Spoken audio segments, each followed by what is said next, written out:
So as you guys look, you see her left forearm, of which the hand has been burned off, leaving just a massive scar. She's been burned. Given the right resources, you could probably build an arm for Beyond, like an Arcano technology arm, and one of the sides of the wall sort of opens up. You're on a wooden deck of an airship that you've been to before, known as the Poseidon's Rift. Wolfgang! Welcome back. You're watching Prepare the Dice. My name is Raghav and I'm your humble dungeon master. Hey everybody, this is Jagrati. I play Poppy Seeds, Wood Elf Ranger, Sorcerer, awesome person. Everybody should love her more than Rocco. I don't know why it's not happening. Oh my god! The last few episodes have been so combative during this the intro stage. It's like either Christine or Jags just going at it. It's so funny. Hey everyone, it's me again, Rocco, the only character that matters. Played by Christine, the only one that matters as well. Hey, I'm Andrew Sibner. I'm playing Timbo Wainson in Prepare to Dice.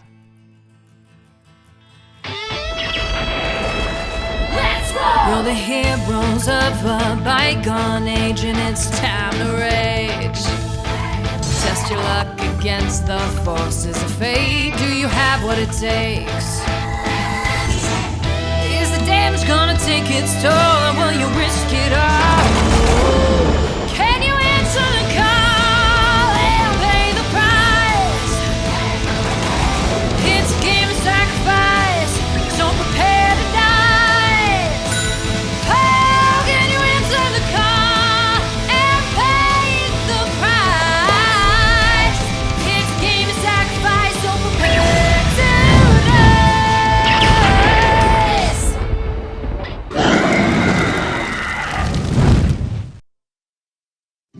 So Wolfgang calls out to you guys. She's like, "Welcome, my old crew, now back to see me again. It is great to see you. We have a new heading. The next stop for the Poseidon Rift is the inside. The inside is what the underside of the world is called. We will be sailing around the edge of the world and entering the underside of our planet. We have a perilous journey ahead of us, so please prepare yourselves." Prepare to dice. Wolfgang, you've traveled all over the world. Do you know anything about where we're going? Because we are going in blind. Oh, that's not true. The letter came from one of your compatriots. You know your friend Jeremiah, who you went to visit in Clockwork City? I got a letter that we were going there and you guys magically appeared. I figured you knew. Over the next few hours, the ship zooms through the atmosphere and you can see the sky slowly starts to change color as you reach the end of the horizon. And the sea below you meets a mountainous ridge that forms the edge of the world, under which you assume lies the inside, which is the underdark realm of your hollow planet.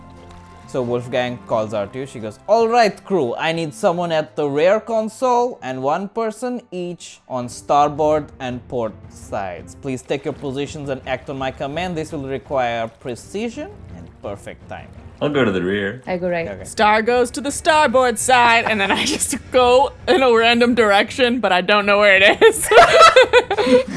Okay. Christine, make an intelligence check. This checks out for what I believe deeply about Rocco. She rolled a 4 plus 2 intelligent roll of 6. Okay, Rocco just closes her eyes and floats in a direction and ends up in the fucking scullery and is now just eating, completely not helping. Yep. Okay. Timbo, you walk up to a small booth-like area near the back of the ship and there is a lever that is marked with 3 numbered demarcations. It's like a gear shift, and a knob to the right that turns on and off, which is currently set to off. All right. Poppy, you get to this to the right side and there is a long panel which has 3 buttons. Okay. All right. I'm ready with my lever and my knob. So the captain yells from her wheel. She goes, "Rear console, turn on and shift to 1. All right. I turn on the thingy and I shift to 1. Make a dexterity check." All right. Dexterity. 10 plus 1. 11. Okay. So as you push the lever into place and you turn the knob, you feel the ship sort of rumbling under your feet as 2 giant thrusters push out from the back and slowly start to hum as if they're charging up. Wolfgang goes, starboard and port at the ready. The ship is now just over the edge, and you can feel the air thinning as you near the edge of the atmosphere. You can feel the crackle of magical energy that holds this impossible world together. Cool. Christine, is there anything you want to do? Are you just enjoying something? I'm just sitting in the barge being like, helping, hand in a jar, turning.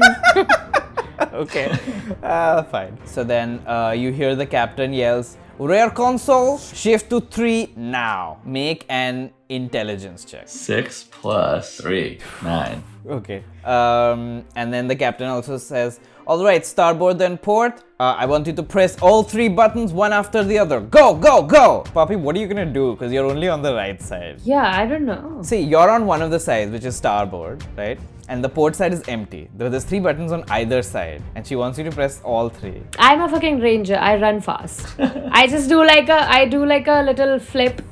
I'll do some parkour. Parkour. Ooh. 1, 2, 3. I press and then I run back. Okay, make a dexterity check with disadvantage.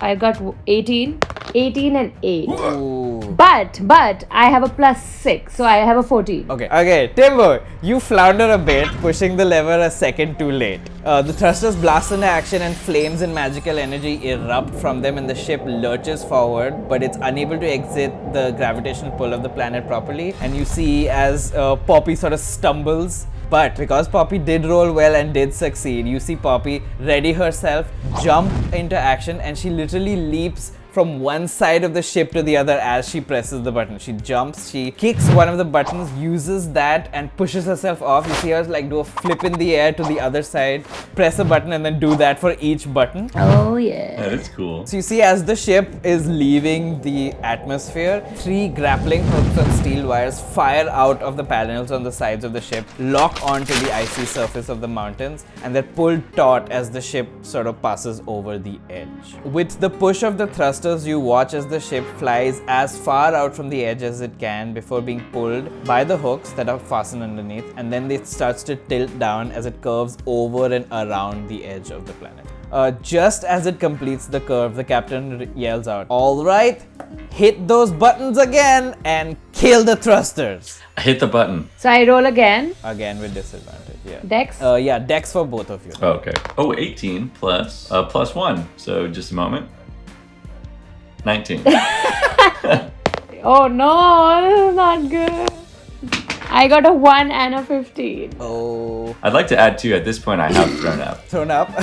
Yeah, from that arc move that we did, Timbo's got a weak tummy, so I have thrown up all over the controls. They still work, but it's kind of slippery and kind of gross. Gross. Me in real life. Can Rocco roll for something really quick? Yes. Rocco is trying to find wine and is very annoyed at how much the room is moving. So I'm gonna roll Make an investigation check. investigation 4 plus 5, so 9, and everything's moving and shaking, and I'm really annoyed. So you don't see wine, you just see like whiskey and rum and like hard drinks and nothing like nice and what you're looking for. One of the wires snaps as the ship starts tilting all the way down and starts pushing all the way towards the ground. And then you see Wolfgang is like, oh fuck, oh fuck, oh fuck, and she like starts pressing buttons and like airbags start deploying. The ship crashes hard on the ground. You guys, the stuff is exploding and breaking. Go ahead and make dex saving throws this time, you guys. And I'll let you do that with advantage because there are airbags deploying around you.